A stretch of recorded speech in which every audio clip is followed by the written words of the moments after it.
दोस्तों, आदाब, सलाम, नमस्कार। आज के एपिसोड में हम बात करेंगे बिहार की सियासत पर।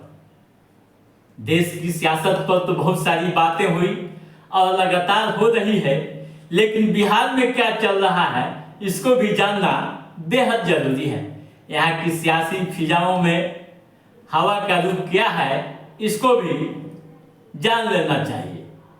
दोस्तों, लोकसभा चुनाव हुआ। लोकसभा चुनाव में कई विधायक भी प्रत्याशी थे, यानी लोकसभा का चुनाव लड़े और जीते, और जीतने के बाद दिल्ली चले गए।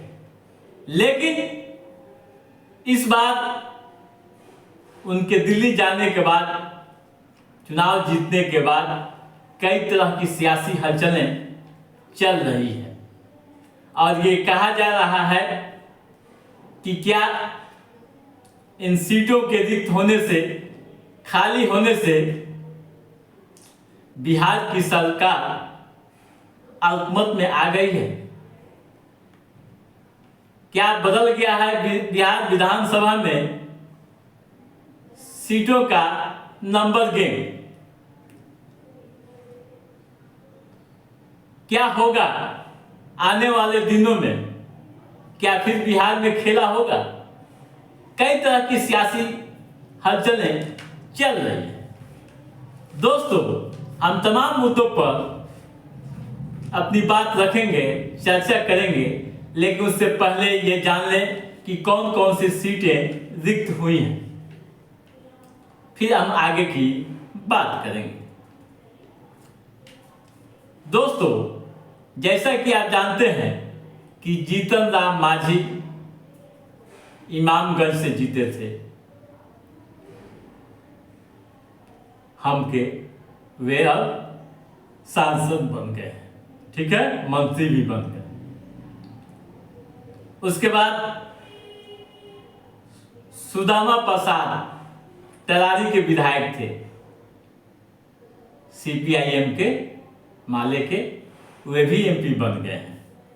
सुरेंद्र प्रसाद यादव आरजेडी के विधायक थे बेलागंज से, ये भी एमपी बन गए हैं, दिल्ली पहुंच गए हैं। उसका सुधाकर सिंह का भी नाम है, आरजेडी के हैं, ये भी जीतकर दिल्ली पहुंच गए हैं, एमपी बन गए, ठीक है। इसके अलावा दोस्तों, एक रुपौली विधानसभा है जहां की विधायक जेडीयू की बीमा भारती हुआ करती थी। उन्होंने जेडीयू छोड़ सदस्यता त्याग कर आरजेडी से चुनाव लड़ी थी, पूर्णिया लोकसभा सीट से, वे हार गई, ठीक है। यहाँ चुनाव हो रहा है, चुनाव की तैयारी यहाँ चल रही है। बाकी जगहों पर भी उपचुनाव होंगे। विधानसभा ने इन रिक्त पदों की सूची निर्वाचन आयोग को भेज दी है। अब आयोग अपने तय समय के अनुसार यहाँ चुनाव कराएगा, ठीक है। यहाँ के जो विधायक थे, इन सब लोगों का त्याग पत्र, इस्तीफा पत्र जिसे कहते हैं, विधानसभा अध्यक्ष ने लिख दिया है और ये दिल्ली के लिए कुछ कर गए हैं। जीतन राम मांझी मंत्री भी बन गए हैं, खैर ये अलग बात है। अब क्या होने वाला है, कैसे नंबर ऑफ गेम बदल गया है, पहले हम इसको देखें। विधानसभा में सदस्यों की संख्या से लेकर पार्टियों की के विधायकों की संख्या कितनी है, पहले इसको आप जान लें, ठीक है, फिर हम आगे की बात करेंगे। दोस्तों, जैसा कि आप जानते हैं कि बिहार विधानसभा में कुल सदस्यों की संख्या 243 है। कितना? 243, ठीक है। 5 रिक्त हो गए, 238 बचे, ठीक है, 238 बचे। अब इसके बाद पहले राजद जो थी, आरजेडी, सबसे बड़ी पार्टी थी विधानसभा में, ठीक है। उसके सदस्य कितने थे? 79। लेकिन सुरेंद्र प्रसाद यादव व सुधाकर सिंह के एमपी बनने के बाद उसके सदस्यों की संख्या कितनी हो गई? आरजेडी के 77 हो गई, ठीक है। अब आइए बीजेपी की बात करते हैं। आप जान लीजिए कि बीजेपी आज के समय में विधानसभा में सबसे बड़ी पार्टी हो गई। उसके सदस्य हो गए 78, ठीक है। अब जेडीयू की बात कर लीजिए दोस्तों। जेडीयू की अब हो गई, पहले 45 थी लेकिन अब 44 है। बीमा भारती के इस्तीफे के बाद 44 हो गए, जो पहले से जेडीयू की विधायक हुआ करते थे, ठीक है। अब गेम को समझिए, सीधा फंडा। जैसे कि आप जानते हैं कि बहुमत का आंकड़ा होने के लिए 122 सदस्यों का होना जरूरी है। कितना? 122। इसमें आप क्लियर जान लीजिए कि बीजेपी के 78, हम 4 हैं और जेडीयू 44, कुल होते हैं 126 के करीब, ठीक है। इसी तरह से अगर इंडिया महागठबंधन की बात करें तो फिलहाल में जो सीटों की संख्या है, आरजेडी को 77 है, कांग्रेस 19 और लेफ्ट को 16, 112, ठीक है। 5 पर उपचुनाव होने हैं, जिस पर एक के चुनाव की प्रक्रिया शुरू कर दी गई है और 4 विधानसभा क्षेत्रों के लिए उपचुनाव होंगे, ठीक है। ऐसे में यह सवाल उठना लाजमी है कि जो गेम होता है, अंकों का जो गेम होता है वह कम हो गया है, नंबर ऑफ गेम कम हो गया है, जिसे सरकार अल्पमत में आ सकती है। लेकिन दोस्तों अभी भी एनडीए की सरकार बिहार में पूर्ण बहुमत में है।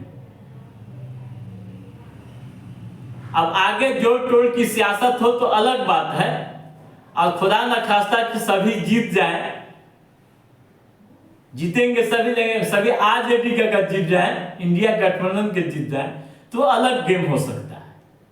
लेकिन फिलहाल बहुमत में अभी बिहार की नीतीश सरकार है और काफी मजबूती के साथ है। दोस्तों जैसा कि आप जानते हैं कि पॉलिटिक्स में यानी सियासत में कुछ भी अस्थायी नहीं होती है। सियासत संभावनाओं पर टिकी रहती है। आगे कई तरह की संभावनाएं जरूर व्यक्त की जा रही है। केंद्र में भागीदारी को लेकर भी कई तरह की सियासी चर्चाएं जरूर हो रही है, लेकिन अभी जेडीयू का रुख केंद्र के लिए जहां एकदम साफ है, तो वहीं बीजेपी का रुख साफ नहीं दिखता है। क्यों दोस्तों? हाल के दिनों में जब लोकसभा चुनाव हुए और बिहार में एनडीए की सीटों की संख्या जब कम हुई, तो बीजेपी की बैठक हुई थी कोर कमेटी की। कई सीनियर लीडर मौजूद थे, डिप्टी सीएम भी थे। तो उसमें एक बात छनकर आई। क्या बात आई कि जेडीयू का वोट बीजेपी के लिए ट्रांसफर नहीं हुआ, या यूं कहें कि जेडीयू के जो वोटर्स जो थे उन्होंने बीजेपी को वोट नहीं दिया, जिस कारण बीजेपी हारे। लेकिन दोस्तों एक और बड़ा पहलू काराकाट लोकसभा को भी आप देख सकते हैं। वहां सब कुछ होने के बावजूद